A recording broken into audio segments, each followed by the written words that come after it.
3 लोग थे, तुमने इनमें से इसी से पेन क्यों मांगा? बोली अच्छा ये तीनों थे क्या वहां? मैंने तो देखा ही नहीं, ऐसे मान लिया पेन दे दो भाई, मैं तो सोचा भी नहीं। और तब उन मतलब महाराज को पता लगता है कि वो चुने नहीं गए हैं। अब जब इतना कुछ हो गया, आपने नेचुरल जस्टिस भी देख लिया, एडिक्वेट आपके पास फैक्ट्स हैं, पक्ष विपक्ष में हैं, दोनों तरफ के हैं, वो सब देख लिए। तब सवाल आता है कि अब हमें जजमेंट करने की ओर बढ़ना है, और जजमेंट करते समय हमें किन किन गलतियों से बचना है। एक वर्ड होता है, आपने एक शब्द मतलब वो एक विषय का नाम सुना होगा, लॉजिक, सुना है? तर्कशास्त्र बोलते हैं इसको हिंदी में। Logic is a part of philosophy. Philosophy की कुछ ब्रांचेस हैं, उनमें से एक का नाम लॉजिक है। और लॉजिक का काम ये बताना है कि हम फैसला करते हुए, तार्किक फैसले करते समय कौन कौन सी त्रुटियां करते हैं। उन त्रुटियों को बोलते हैं फैलेसी, या हिंदी में बोलते हैं तर्क दोष। कि तर्क करते हुए कौन सी गलतियां आमतौर पे हमसे हो जाती हैं अगर हम प्रिकॉशन ना लें, अगर हम समझदारी से काम ना करें। तो जजमेंट करते समय हमें कुछ ऐसी गलतियों से बचना है जिन्हें जनरली हम फैलेसी कह सकते हैं, तर्क दोष कह सकते हैं। तर्क दोष तो 50 तरह के हैं, हम बहुत कॉमन सेंस वाली जो चीजें उनकी बात करेंगे, जो सामान्य जीवन में अप्लाई होती हैं, अक्सर होती हैं। जैसे एक है कि आपको हमेशा ध्यान रखना है कि आपके इनपुट और जजमेंट के बीच में प्रोपोर्शन ठीक होना चाहिए। प्रोपोर्शनैलिटी यानी अनुपातिकता का सिद्धांत ठीक से काम करना चाहिए। इसका मतलब क्या हुआ? इसका मतलब यह हुआ कि इनपुट जितना है, फैसला उतना ही होना चाहिए। ऐसी बात समझ में नहीं आ रही होगी बिना एग्जाम्पल के ना, एग्जाम्पल से बात समझ लेते हैं। आप लोग तो बहुत एडवांस जनरेशन के लोग हैं। हम जिस जमाने के आदि मानव हैं, हम लोग जिस जमाने के, उस जमाने में क्लासरूम में ऐसे बच्चे नहीं बैठते थे कि लड़के लड़कियां एक साथ बैठे हों। तो मैं जिस स्कूल से पढ़ा हूँ वहाँ, जब मैं 8वीं क्लास में आया, वहाँ तक तो केवल वो लड़कों का स्कूल था। कई हजार लड़के जैसे एक जेल में एक साथ बंद हो गए हों, ऐसा लगता था। स्कूल अच्छा था, लेकिन स्कूल केवल पढ़ाई के लिए थोड़ा बच्चे जाते हैं, उनको तो अच्छा जीवन चाहिए। फिर वहां पर कोएड नाम की एक चीज है कि अब से स्कूल कोएड हो गया है। तो लड़के बहुत उत्साहित थे उस समय कि अब स्कूल कोएड हो गया है। अब उनको स्कूल आने की भी इच्छा पहली बार होनी शुरू हुई कि अब हम स्कूल जाएंगे। तो हमें लगा बड़ा अच्छा स्कूल हो जाएगा। फिर पता लगा नहीं भाई, केवल एक मीडियम, इंग्लिश मीडियम में बच्चे एक साथ पढ़ेंगे, क्योंकि उसमें बहुत कम बच्चे थे। हिंदी मीडियम में लड़कियों का सेक्शन अलग, लड़कों का सेक्शन अलग होगा। ये कोएड होता था। लड़कों के मतलब सेक्शंस, ब्लॉक्स भी अलग थे। वो लड़कों का जेल है, ये लड़कियों का जेल है, इस तरह से होता था। और बीच में कुछ टापू थे जहाँ लड़के लड़कियाँ एक साथ क्लास में होते थे, इंग्लिश मीडियम में। कई बच्चों ने इंग्लिश मीडियम ले लिया उस चक्कर में, जबकि इंग्लिश उनको आती नहीं थी बिल्कुल भी लेकिन इंग्लिश मीडियम इस चक्कर में लिया कई बच्चों ने, उनमें एक मैं भी था। तो आती नहीं थी इंग्लिश उस जमाने में, लेकिन ठीक है, बहुत सारे दोस्त थे तो हम भी चले गए। फिर पता लगा वहाँ पर भी जो बैठने का तरीका था, 4 रो थी, उनमें से 3 लड़कों की, 1 लड़कियों की। बीच में हाईवे था बहुत बड़ा। लड़कों वाले में आपस में कम गैप था, लड़की लड़की के बीच में इतना गैप था, लगा तालिबान जैसा भाव आता था वहां पर, कितना गैप। अब सोचिए, पहली बार किसी छोटे शहर, छोटे कस्बे में कोएड स्कूल शुरू होगा तो ऐसे ही होगा, सीधी सी बात है, कैसे होगा? सब लड़के ताक में कि बात हो जाए किसी से। सब तो बात नहीं कर पाएंगे, कोई एक आध बात कर लेगा। बात भी क्या कर लेगा? पेन मांग लेगा, कॉपी मांग लेगा, और क्या, यही तो होता है। पेन से ही बात शुरू होती है, पेन और नोट से, और कहाँ से बात शुरू होती है? और जिस दिन किसी लड़के ने पेन मांग लिया, बाकी लड़के उसको बधाई देते थे कि यार क्या बात है, पेन मांग लिया तुमने तो, गजब। और पेन मांगने में ही लोग मान लेते थे कि अब शादी होने वाली है इन लोगों की। कई लोग बच्चों के नाम भी सोचने लगते थे।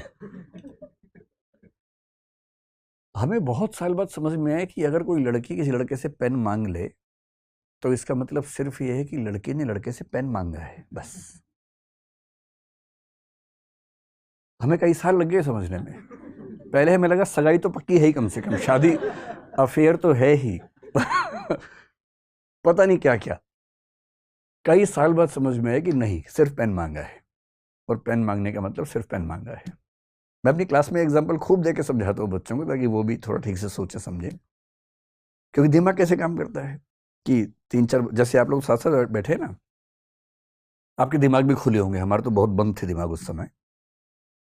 तो मान लीजिए किसी लड़की का पेन खत्म हो गया, साथ में एक लड़की बैठी, उसके पास भी पेन नहीं है एक्स्ट्रा। पहले उसने उसी से पूछा, पर पेन नहीं है।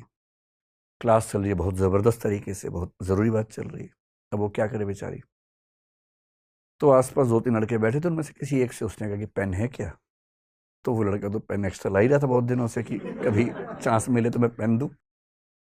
तो खटाक से पेन दिया उसने। बच्चे तो अपना पेन भी दे देते हैं कि हाँ है ना, तो तुम ये लो। हम तो वैसे ही आगे थे क्लास में।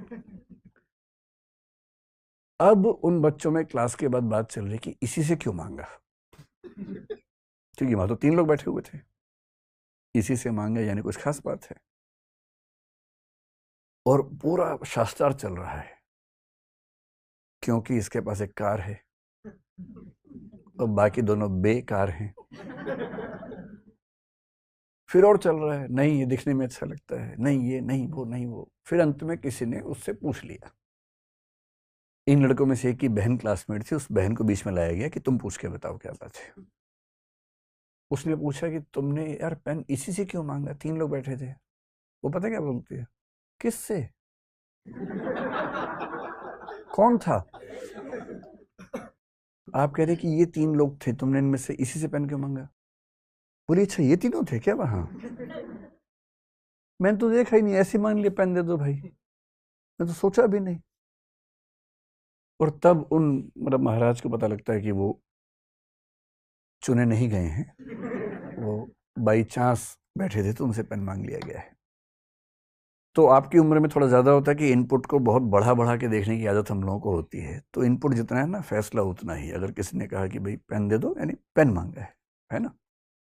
कोई देख के मुस्कुरा दे, ऐसा भी होता है कभी कभी। लड़के लोग झेल नहीं पाते हैं। मुझे ऐसे केसेस क्लास में मिलते थे।